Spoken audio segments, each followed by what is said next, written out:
So once again, all of you, welcome back to my YouTube channel. My name is Sadra. So today we are going to discuss the next portion of class 10 CBSE students, and our topic name is how do metals and non-metals react. Okay, how do metals and non-metals react? That our topic.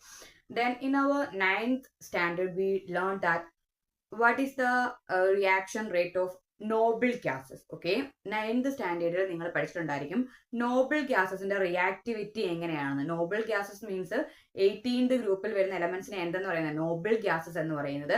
അവിടെ reactivity എന്ന് പറഞ്ഞാൽ എന്താണ്, വളരെ law ആയിട്ടുള്ള less reactive ആയിട്ടുള്ള elements ആണ് എന്തെന്ന് പറയുന്നത് നോബിൾ ഗ്രൂപ്പിൽ അല്ലെങ്കിൽ നോബിൾ ഗ്യാസസ് എന്ന് പറയുന്നത്. അതിന് എക്സാമ്പിൾസ് ആണ് നമ്മൾ പറഞ്ഞിരിക്കുന്നത്.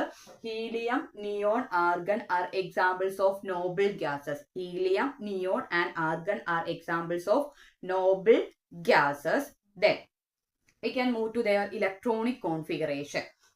So first one is helium, the atomic number. So first one helium, Z means atomic number. Z എന്ന് പറഞ്ഞാൽ എന്താണ് ഡിനോട്ട് ചെയ്യുന്നത്, അറ്റോമിക് നമ്പറിനെ ഡിനോട്ട് ചെയ്യുന്ന ലെറ്റർ ആണ് Z എന്ന് പറയുന്നത്.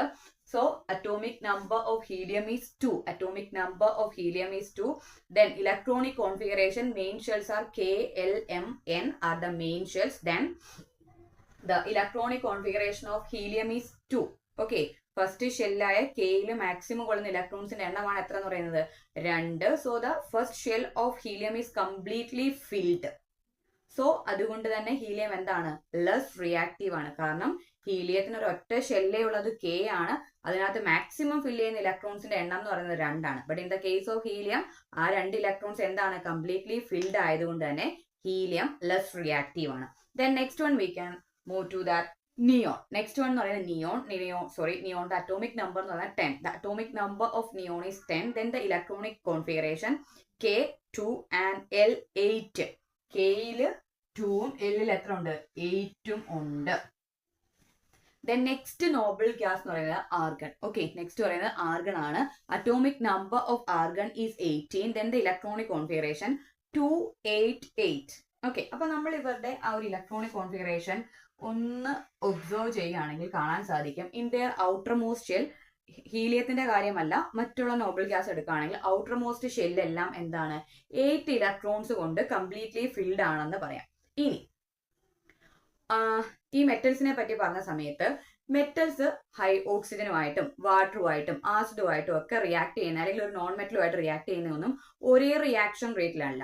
എന്തുകൊണ്ടായിരിക്കും ഈ റിയാക്ഷൻ റേറ്റ് വേരി ആയിട്ട് വരുന്നത്? അതിനൊരു ആൻസർ ആണ് നമ്മൾ ഈ പോർഷനിലൂടെ എന്ത് ചെയ്യാൻ പോകുന്നത്, കണ്ടെത്താൻ പോകുന്നത്. അപ്പം ഈ നോബിൾ ഗ്യാസസിനെ നോക്കുമ്പോൾ അവരുടെ ഔട്ടർമോസ്റ്റ് ഷെല്ലിൽ എത്ര ഇലക്ട്രോൺസ് ഉണ്ട്, 8 ഇലക്ട്രോൺസ് ഉണ്ട്. അപ്പം എല്ലാ എലമെന്റ്സും റിയാക്ഷനിൽ പങ്കെടുക്കുന്ന എന്തിനു വേണ്ടിയിട്ടാണ്, ഔട്ടർ മോസ്റ്റ് ഷെല്ലിൽ 8 ഇലക്ട്രോൺസ് ഒക്കുപ്പൈ ചെയ്യാൻ വേണ്ടിയിട്ടാണ് അത് റിയാക്ഷനിൽ പങ്കെടുക്കുന്നത്. അപ്പൊ നമുക്കിനി കുറച്ച് നോൺ മെറ്റൽസും മെറ്റൽസും ഒന്ന് നോക്കാം. സോഡിയം എന്ന് പറയുന്നത് എന്താണ്, ഒരു മെറ്റൽ ആണ്. Sodium is an example of metal and the symbol Na, atomic number 11. സോഡിയത്തിന്റെ അറ്റോമിക് നമ്പർ എത്രയാണ്, 11 ആണ്. അപ്പം ഇലക്ട്രോണിക് കോൺഫിഗറേഷൻ നമ്മളൊന്ന് എഴുതുകയാണെങ്കിൽ കെയില് 2, എല്ലില് 8, എമ്മിൽ എത്ര ആണ്, 1. അപ്പം എം അല്ലെങ്കിൽ ഔട്ടർ മോസ്റ്റ് ഷെല്ലിൽ സോഡിയത്തിൽ വന്ന് നിൽക്കുന്ന എത്ര ഇലക്ട്രോൺസ് ആണ്, 1 ഇലക്ട്രോൺ ആണ്. ഇനി അടുത്തൊരു എലമെന്റ് മീൻസ് മെറ്റൽ എടുക്കുകയാണ് മഗ്നീഷ്യം. മഗ്നീഷ്യത്തിന്റെ അറ്റോമിക് നമ്പർ 12. ഇനി അതിന്റെ ഇലക്ട്രോണിക് കോൺഫിഗറേഷൻ എടുക്കുകയാണെങ്കിൽ 2, 8, 2. അപ്പൊ ഔട്ടർ മോസ്റ്റിൽ എത്ര ഇലക്ട്രോൺസ് ഉണ്ട്, 2 ഇലക്ട്രോൺസ് ഉണ്ട്. ഇനി അലൂമിനിയം അറ്റോമിക് നമ്പർ എന്ന് പറയുന്നത് 13. ഇലക്ട്രോണിക് കോൺഫിഗറേഷൻ എടുക്കുകയാണെങ്കിൽ 2, 8, 3. അപ്പം ഔട്ടർ മോസ്റ്റ് ഷെല്ലില് 3. അടുത്തൊരു മെറ്റൽ ആണ് പൊട്ടാസ്യം. പൊട്ടാസ്യത്തിന്റെ ഇലക്ട്രോണിക് കോൺഫിഗറേഷൻ അറ്റോമിക് നമ്പർ എന്ന് പറയുന്നത് 19. Atomic number 19. ഇലക്ട്രോണിക് കോൺഫിഗറേഷൻ എന്ന് പറയുമ്പോൾ 2, 8, 8, 1. 2, 8, 8, 1. അപ്പൊ ഔട്ടർ മോസ്റ്റിൽ വന്ന് നിൽക്കുന്നത് 1 ഇലക്ട്രോൺ. കാൽസ്യം അടുത്തൊരു metal atomic number 20. Electronic configuration എടുക്കുകയാണെങ്കിൽ 2, 8, 8, 2. അപ്പം ഇതിന്റെ എല്ലാം ഔട്ടർ മോസ്റ്റ് ഷെല്ല് നമ്മളൊന്ന് നോക്കുകയാണെങ്കിൽ എത്രയിലല്ല വന്ന് എൻഡ് ചെയ്തിരിക്കുന്നത്, 8 എന്നതിലല്ല വന്ന് എൻഡ് ചെയ്തിരിക്കുന്നത് എല്ലാം. ഇപ്പം സോഡിയം ആണെങ്കിൽ 1, മഗ്നീഷ്യം ആണെങ്കിൽ 2, അലൂമിനിയം ആണെങ്കിൽ 3, പൊട്ടാസ്യം ആണെങ്കിൽ 1, കാൽസ്യം ആണെങ്കിൽ 2. അപ്പം ഇത് എന്തല്ല, ഔട്ടർ മോസ്റ്റിൽ 8 ഇലക്ട്രോൺസ് അല്ല. ഇനി കുറച്ച് നോൺ മെറ്റൽസ് നോക്കാം. നൈട്രജൻ അറ്റോമിക് നമ്പർ എന്ന് പറയുന്നത് 7, അതിന്റെ ഇലക്ട്രോണിക് കോൺഫിഗറേഷൻ വരുമ്പോൾ 2 5. അപ്പം ഔട്ടർ മോസ്റ്റിൽ എത്ര ഇലക്ട്രോൺസ് ആണ് വന്ന് നിൽക്കുന്നത്? 5 ഇലക്ട്രോൺസ് ആണ്. ഇനി ഓക്സിജന്റെ ഇലക്ട്രോണിക് കോൺഫിഗറേഷൻ 2 6. അറ്റോമിക് നമ്പർ എന്ന് പറയുന്നത് 8 ആണ്. ഇലക്ട്രോണിക് കോൺഫിഗറേഷൻ വരുന്നത് 2 6. ഔട്ടർ മോസ്റ്റിൽ അപ്പം 6. ഇനി ഫ്ലൂറിന്റെ അറ്റോമിക് നമ്പർ എന്ന് പറയുന്നത് 9. ഇലക്ട്രോണിക് കോൺഫിഗറേഷൻ എടുക്കുകയാണെങ്കിൽ 2 7. അപ്പൊ ഔട്ടർ മോസ്റ്റിൽ എത്ര ഇലക്ട്രോൺസ് ഉണ്ട്? 7 ഇലക്ട്രോൺസ്. ക്ലോറിൻ എടുക്കുകയാണെങ്കിൽ അറ്റോമിക് നമ്പർ 17. ഇലക്ട്രോണിക് കോൺഫിഗറേഷൻ വരുമ്പം 2 8 7. ഓക്കെ ആണല്ലോ. അപ്പം ഇതാണ് നോബിൾ ഗ്യാസസിനെ പോലെ ഔട്ടർ മോസ്റ്റ് ഷെല്ലില് 8 ഇലക്ട്രോൺസ് ഒക്കുപ്പൈ അല്ലെങ്കിൽ 8 ഇലക്ട്രോൺസിനെ അറ്റൈൻ ചെയ്യാൻ വേണ്ടിയിട്ടാണ് മെറ്റൽസ് ആണെങ്കിലും നോൺ മെറ്റൽസ് ആണെങ്കിലും എന്ത് ചെയ്യുന്നത്? റിയാക്ഷനിൽ പങ്കെടുക്കുന്നത്.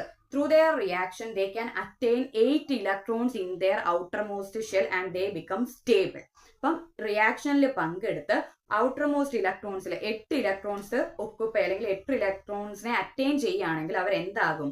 സ്റ്റേബിൾ ആയിട്ട് മാറും. അതിനു വേണ്ടിയിട്ടാണ് ഇത് എന്ത് ചെയ്യുന്നത്? റിയാക്ഷനിൽ പങ്കെടുക്കുന്നത്. അപ്പൊ നമുക്കൊരു എണ്ണം നോക്കാം. സോഡിയം ക്ലോറൈഡ് അല്ലെ. സോഡിയം ക്ലോറൈഡ് എന്ന് പറയുമ്പോൾ സോഡിയത്തിന്റെ അറ്റോമിക് നമ്പർ എത്രയാണ്? 11. ഇലക്ട്രോണിക് കോൺഫിഗറേഷൻ അപ്പം 2 8 1. ഔട്ടർ മോസ്റ്റിൽ എത്ര ഇലക്ട്രോണാണ് വന്ന് നിൽക്കുന്നത്? 1 ഇലക്ട്രോൺ ആണ് വന്ന് നിൽക്കുന്നത്. ഈ 1 ഇലക്ട്രോണിനെ സോഡിയം ലോസ് ചെയ്ത് കഴിഞ്ഞുള്ള അതിന്റെ ഇലക്ട്രോണിക് കോൺഫിഗറേഷൻ എന്ത് വരും? 2 8 എന്ന് വരും അല്ലെ. അപ്പം ആ 1 ഇലക്ട്രോണിനെ സോഡിയം എന്ത് ചെയ്യണം? ലോസ് ചെയ്യണം. എന്നാൽ മാത്രമേ അതിന്റെ ഔട്ടർ മോസ്റ്റിൽ എത്ര ഇലക്ട്രോൺ ആവത്തുള്ളൂ? 8 ഇലക്ട്രോൺ ആകത്തുള്ളൂ. ഇനി നമുക്ക് ക്ലോറിൻ ഒന്ന് എടുക്കാം. ക്ലോറിന്റെ അറ്റോമിക് നമ്പർ എന്ന് പറയുന്നത് 17 ആണ്. അപ്പൊ ഇലക്ട്രോണിക് കോൺഫിഗറേഷനോ 2 8 7. ആ 7നോടൊപ്പം 1 ഇലക്ട്രോണിനെ അത് റിസീവ് ചെയ്യുകയാണെങ്കിൽ അതിന്റെ ഇലക്ട്രോണിക് കോൺഫിഗറേഷൻ എന്തായിട്ട് മാറും? 2 8 8 എന്നായിട്ട് മാറും. അപ്പൊ ഈ സോഡിയവും ക്ലോറിനും ഒന്ന് കമ്പൈൻ ചെയ്യുകയാണെന്ന് നിങ്ങൾ കൺസിഡർ ചെയ്യുക. അപ്പം സോഡിയം എന്ന് പറയുന്ന ഒരു മെറ്റൽ ആണ്, ക്ലോറിൻ എന്ന് പറയുന്ന ഒരു നോൺ മെറ്റൽ ആണ്. അപ്പം സോഡിയത്തിന്റെ അറ്റോമിക് നമ്പർ എത്രയായിരുന്നു? 11. ഇലക്ട്രോണിക് കോൺഫിഗറേഷൻ എഴുതുമ്പോൾ 2 8 1. ഔട്ടർ മോസ്റ്റിൽ എത്ര ഇലക്ട്രോണാണ് വന്നിരിക്കുന്നത്? 1. ആ 1 ഇലക്ട്രോണിനെ സോഡിയം അങ്ങ് എന്ത് ചെയ്യണം? ലോസ് ചെയ്യുകയും ക്ലോറിന്റെ അറ്റോമിക് നമ്പർ 17 ആയതുകൊണ്ട് അത് എന്ത് ചെയ്യണം? 1 ഇലക്ട്രോണിനെ റിസീവ് ചെയ്യണം. അത് കഴിയുമ്പോൾ അതിന്റെ ഇലക്ട്രോണിക് കോൺഫിഗറേഷൻ എത്ര ആയിട്ട് മാറും? 2 8 8 എന്നായിട്ട് മാറും. അതാണ് അല്ലെങ്കിൽ ആ ഒരു റിയാക്ഷൻ ആണ് ഒരു മെറ്റലും നോൺ മെറ്റലും തങ്ങളിൽ റിയാക്ട് ചെയ്യുമ്പം സംഭവിക്കുന്നത്. അപ്പൊ നമുക്ക് അതാണ് ഇവിടെ എഴുതിയിരിക്കുന്നത്. സോഡിയത്തിന്റെ നോർമൽ കോൺഫിഗറേഷൻ എന്ന് പറയുമ്പോൾ എത്രയാണ്? 2 8 1 ആണല്ലോ. ഈ സോഡിയം അതൊരു അയോൺ ആയിട്ട് മാറണമെങ്കിൽ, അയോൺ മീൻസ് എന്താ ഉണ്ടായിരിക്കണം? അതിന് ചാർജ് ഉണ്ടായിരിക്കണം അല്ലെ. സോഡിയം Na+ ആവുക മീൻസ് 1 ഇലക്ട്രോണിനെ അങ്ങ് എന്ത് ചെയ്തു? ലോസ് ചെയ്തു. അപ്പൊ സോഡിയം എന്തായി മാറി? പ്ലസ് ചാർജ് ഉള്ളതിനെ എന്തെന്നാ പറയുന്നത്? കാറ്റയോൺസ് എന്നാണോ ആനിയോൺസ് എന്നാണോ പറയുന്നത്? പ്ലസ് ചാർജ് ഉള്ളതിനെ നമ്മൾ കാറ്റയോൺസ് എന്നും മൈനസ് ചാർജ് ഉള്ളതിനെയാണ് എന്തെന്ന് പറയുന്നത്? ആനിയോൺസ് എന്നും പറയുന്നത്. അപ്പൊ ഇവിടുത്തെ സോഡിയം എന്തായി മാറി? ഒരു കാറ്റയോൺ ആയിട്ട് കൺവേർട്ട് ചെയ്തു. കാരണം അത് 1 ഇലക്ട്രോണിനെ എന്ത് ചെയ്തു? ലോസ് ചെയ്തു. ദെൻ നെക്സ്റ്റ് എന്ന് പറയുമ്പോൾ ക്ലോറിൻ 1 ഇലക്ട്രോണിനെ എന്ത് ചെയ്യണം? റിസീവ് ചെയ്യണം. 1 ഇലക്ട്രോണിനെ റിസീവ് ചെയ്തുകൊണ്ടാണ് എന്തായി മാറുന്നത്? Cl- ആയിട്ട് മാറുന്നത്. അപ്പൊ അത് അവിടുത്തെ എന്താണ്? ആനയോൺ ആണ്. അപ്പൊ നമുക്ക് അവിടുത്തെ ആ ഒരു അയോൺസ് എങ്ങനെയാണ് അത് അയോൺ ആയിട്ട് മാറുന്നത് എന്നൊരു റിയാക്ഷൻ നോക്കാം. അപ്പം സോഡിയത്തിന്റെ ഔട്ടർ മോസ്റ്റിൽ എത്ര ഇലക്ട്രോൺ ഉണ്ട്? 7 ഇലക്ട്രോൺ. ക്ലോറിന്റെ ഔട്ടർ മോസ്റ്റിൽ എത്ര ഇലക്ട്രോണാ? സോഡിയത്തിന്റെ ഔട്ടർ മോസ്റ്റിൽ 1 ഇലക്ട്രോണും ക്ലോറിന്റെ ഔട്ടർ മോസ്റ്റിലാണ് എത്ര ഇലക്ട്രോൺ ഉള്ളത്? 7 ഇലക്ട്രോൺ ഉള്ളത്. അപ്പം സോഡിയം എന്ത് ചെയ്യണം? ഈ 1 ഇലക്ട്രോണിനെയും കൂടെ ക്ലോറിന് കൊടുക്കണം. ഓക്കെ, സോഡിയം ആ ഔട്ടർ മോസ്റ്റിൽ നിൽക്കുന്ന 1 ഇലക്ട്രോണിനെ ക്ലോറിന് കൊടുക്കുമ്പം അതിന്റെ ഇലക്ട്രോണിക് കോൺഫിഗറേഷൻ എന്തായിട്ട് മാറും? 2 4 6 8. അപ്പൊ കോൺഫിഗറേഷൻ വരുമ്പം 2 8 8 എന്ന് വരും. അപ്പം 1 ഇലക്ട്രോൺ പോയി കഴിഞ്ഞ് സോഡിയത്തിന്റെ കോൺഫിഗറേഷൻ എന്തായി മാറും? 2 8. അപ്പം അതിന്റെ ഔട്ടർ മോസ്റ്റിലും 8 ഇലക്ട്രോൺസ് വന്നു. ക്ലോറിന്റെ ഔട്ടർ മോസ്റ്റിൽ എത്ര വരും? 8 ഇലക്ട്രോൺസ് ആയിട്ട് മാറും. അപ്പൊ രണ്ടുപേരും എന്താണ്? സ്റ്റേബിൾ ആയിട്ട് മാറുകയാണ് ചെയ്യുന്നത്. അങ്ങനെയാണ് അത് എന്തായി മാറുന്നത്? Na+ഉം Cl- ആയിട്ട് മാറുന്നത്. ഇങ്ങനെ ഒരു മെറ്റലിൽ നിന്ന് ഇലക്ട്രോണിനെ ട്രാൻസ്ഫർ ചെയ്യുന്നു. എന്തിനോട്ടാണ് ട്രാൻസ്ഫർ ചെയ്യുന്നത്? നോൺ മെറ്റലിലോട്ട്. Electrons transfer from metal to non metal to form compounds. അപ്പം മെറ്റലിൽ നിന്ന് ഇലക്ട്രോണിനെ ട്രാൻസ്ഫർ ചെയ്ത് നോൺ മെറ്റൽ കൊടുത്തിട്ട് അതൊരു കോമ്പൗണ്ട് ആയിട്ട് മാറുന്നുണ്ട്. അതിനെ നമ്മൾ പറയുന്ന പേരാണ് ഇലക്ട്രോ വാലന്റ് കോമ്പൗണ്ട്സ് എന്നാണ് അതിനെ എന്ത് ചെയ്യുന്നത്? പറയുന്നത്. ഇലക്ട്രോ വാലന്റ് കോമ്പൗണ്ട്സ് എന്നാണ് അത്തരം കോമ്പൗണ്ട്സിനെ പറയുന്നത്. സോ അപ്പം ഇലക്ട്രോ വാലന്റ് കോമ്പൗണ്ട്സ് നമുക്കൊരു ഡെഫിനിഷൻ പറയാം അല്ലെ. By this manner of transfer of electron from metal to non-metal, okay, by this manner means എന്താണ്, ഇലക്ട്രോണിനെ മെറ്റലിൽ നിന്ന് നോൺ മെറ്റലിലേക്ക് ട്രാൻസ്ഫർ ചെയ്ത് ഫോം ചെയ്യുന്ന കോമ്പൗണ്ട്സിനെ നമുക്ക് അയോണിക് കോമ്പൗണ്ട്സ് എന്ന് പറയാം, അല്ലെങ്കിൽ എന്തെന്ന് പറയാം, ഇലക്ട്രോവാലന്റ് കോമ്പൗണ്ട്സ് എന്ന് പറയാം. We can say them as ionic compound, otherwise electrovalent compounds. Ionic എന്ന് പറയുമ്പോൾ എന്തുണ്ടായിരിക്കണം, ചാർജ് ഉണ്ടായിരിക്കണം. അതിന് നമ്മൾ എന്താ പറയുക, അയോണിക് കോമ്പൗണ്ട്സ് എന്ന് പറയുന്നത്. അപ്പം കൊടുക്കുന്ന ആൾക്ക് പോസിറ്റീവ് ചാർജും സ്വീകരിക്കുന്ന ആൾക്ക് മൈനസ് ചാർജും. അപ്പം സോഡിയം ആണ് ഇവിടെ ഇലക്ട്രോണിനെ എന്ത് ചെയ്തത്, ലോസ് ചെയ്തത്. അതുകൊണ്ട് സോഡിയത്തിന് എന്ത് ചാർജ് ആണ്, പോസിറ്റീവ് ചാർജ്. ആ ഇലക്ട്രോണിനെ ആര് റിസീവ് ചെയ്തു, ക്ലോറിൻ റിസീവ് ചെയ്തു. അപ്പൊ ക്ലോറിന്റെ ചാർജ് എന്തായി മാറണം, മൈനസ് ആയിട്ട് മാറണം. ഇങ്ങനെ മെറ്റലിൽ നിന്ന് ഇലക്ട്രോൺ ട്രാൻസ്ഫർ ചെയ്ത് നോൺ മെറ്റലിന് കൊടുത്ത് ഫോം ചെയ്യുന്ന കോമ്പൗണ്ട്സിനെ പറയുന്ന പേരാണ് അയണിക് കോമ്പൗണ്ട്സ് അല്ലെങ്കിൽ ഇലക്ട്രോവാലന്റ് കോമ്പൗണ്ട്സ് എന്നാണ് പറയുന്നത്. അങ്ങനെയാണെങ്കിൽ ഒരു ക്വസ്റ്റ്യൻ ചോദിക്കാം. Magnesium chloride, okay, magnesium chloride എന്ന് പറയുന്ന കോമ്പൗണ്ടിനകത്ത് മഗ്നീഷ്യം എന്താണ്, മെറ്റൽ ആണ്, ക്ലോറിൻ എന്താണ്, നോൺ മെറ്റൽ ആണ്. അപ്പം സ്വാഭാവികമായിട്ടും മഗ്നീഷ്യത്തിൽ നിന്ന് ഇലക്ട്രോണിനെ എന്ത് ചെയ്യണം, ക്ലോറിന് കൊടുത്തിട്ടാണ് മഗ്നീഷ്യം ക്ലോറൈഡ് എന്നൊരു കോമ്പൗണ്ട് ഫോം ചെയ്തിരിക്കുന്നത്. അപ്പൊ അത് എന്താണ്, അയണിക് കോമ്പൗണ്ടിന് എക്സാമ്പിൾ ആണ്. ഇതിനകത്ത് ആനയോൺ ഏതാണ്, കാറ്റയോൺ ഏതാണ് എന്നൊരു ക്വസ്റ്റ്യൻ നിങ്ങൾക്ക് അവിടെ കൊടുത്തിട്ടുണ്ട്. അപ്പം മഗ്നീഷ്യം എന്ന് പറയുന്നത് എന്താണ്, മെറ്റൽ ആയതുകൊണ്ട് അതായിരിക്കണം അവിടുത്തെ എന്ത്, കാറ്റയോൺ എന്ന് പറയുന്നത്. കാരണം ഇലക്ട്രോണിനെ കൊടുക്കുന്ന ആളാണ് എന്ത്, കാറ്റയോൺ. അത് സ്വീകരിക്കുന്ന ആളായിരിക്കണം എന്ത്, ആനയോൺ എന്ന് പറയുന്നത്. അപ്പൊ മഗ്നീഷ്യം ക്ലോറൈഡ് ഫോമുല എന്താണ്, MgCl2 ആണ് എന്ത്, മഗ്നീഷ്യം ക്ലോറൈഡ് എന്ന് പറയുന്നത്.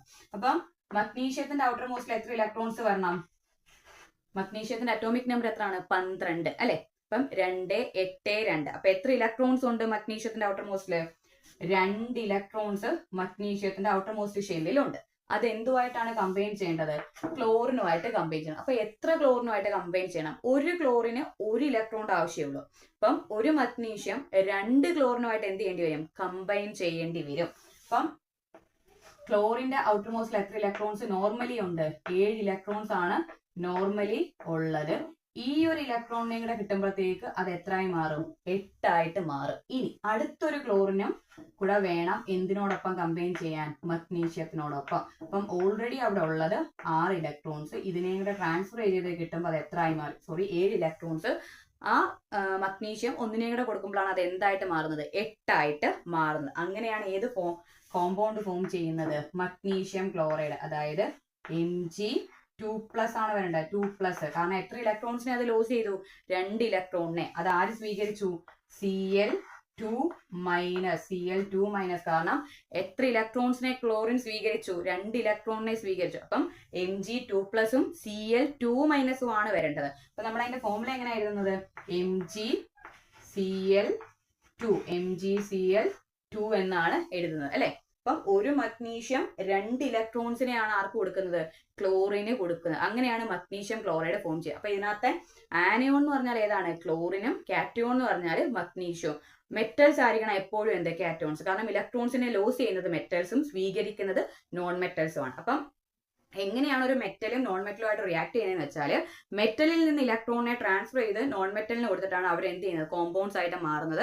അത്തരം കോമ്പൗണ്ട്സിനെ പറയുന്ന പേരാണ് അയോണിക് കോമ്പൗണ്ട്സ്, അല്ലെങ്കിൽ അതിനെ എന്തെന്ന് പറയാം, ഇലക്ട്രോവാലന്റ് കോമ്പൗണ്ട്സ് എന്നും പറയാം.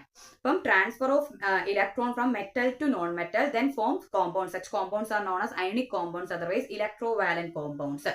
ഇതിനകത്ത് എപ്പോഴും കാറ്റയോൺ ആയിട്ട് വരുന്നത് മഗ്നീഷ്യവും, ആനയോൺ ആയിട്ട് വരുന്നത് നോൺ മെറ്റൽസ്, എപ്പോഴും കാറ്റയോൺ ആയിട്ട് വരുന്നത് മെറ്റൽസും, ആനയോൺ ആയിട്ട് വരുന്നത് നോൺ മെറ്റൽസും ആണ്. അപ്പം അത്രയേ ഉള്ളൂ ആ ഒരു അല്ലെങ്കിൽ ആ ഒരു പോർഷൻ എന്ന് പറയുന്നത്. മെറ്റൽസ് ആയിരിക്കും ഇലക്ട്രോൺസിനെ ലോസ് ചെയ്യുന്നത്, നോൺ മെറ്റൽസ് ആയിരിക്കും അതിനെ സ്വീകരിക്കുന്നത്, ഗെയിൻ ചെയ്യുന്നത്. അങ്ങനെയാണ് ഒരു മെറ്റലും നോൺ മെറ്റലും തങ്ങൾ റിയാക്ട് ചെയ്യുന്നത്. വളരെ സിമ്പിൾ ആയിട്ടൊരു ടോപ്പിക്കാണ്. അപ്പം ഞാൻ പറയുന്ന കൺസെപ്റ്റ് നിങ്ങൾക്ക് ക്ലിയർ ആവുന്നുണ്ടെങ്കിൽ ഒന്ന് സപ്പോർട്ട് ചെയ്യാൻ, ലൈക്ക് ചെയ്യാം. നമുക്ക് അടുത്ത ക്ലാസ്സിൽ വീണ്ടും കാണാം. Thank you.